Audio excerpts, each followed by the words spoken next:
Hey gang, what's going on?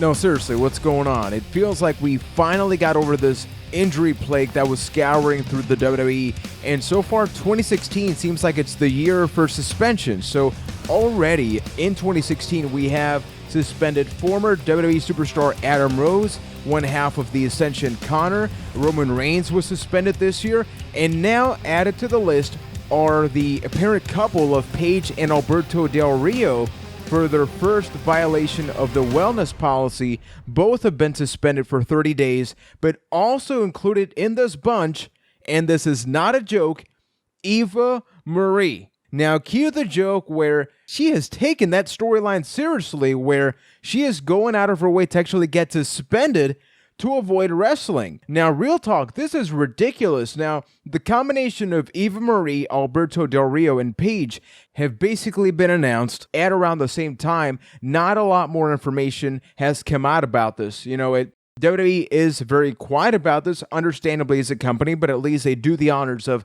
directly stating this on their website. We never officially found out, to my knowledge, about the reasons as to why Roman Reigns was suspended. Adam Rose, he wanted to be public about his situation, but you bring these three people to the mix, and I think that as fans, it's very important that we keep in mind how we react to this, because ultimately, we're never really going to find out the exact reason unless they openly talk about it, and even then, take it with a grain of salt. We can talk about the behind-the-scenes nature of this.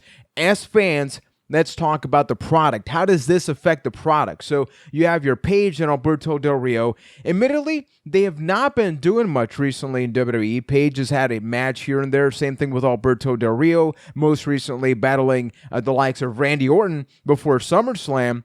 But then you have Eva Marie, who has a storyline ongoing right now where her whole thing is that she is figuring out ways to avoid wrestling. So, she had the leg injury, then she had the wardrobe malfunction. Most recently, the traffic on the way to the arena was pretty heavy. To the point that she did not make it.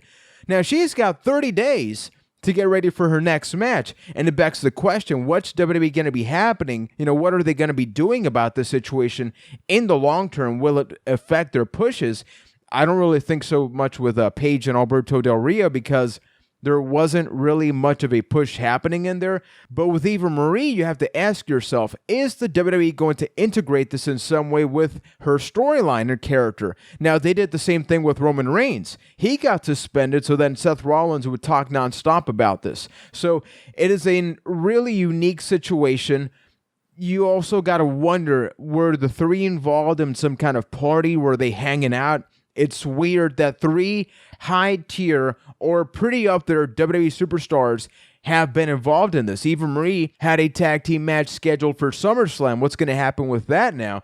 So at the end of the day, how does this really affect us? I don't really feel like it's this whole thing where we're going to sit down and cry about this. It's always unfortunate when somebody gets suspended because it does affect the storyline. We saw this with Roman Reigns and different people, for better or worse.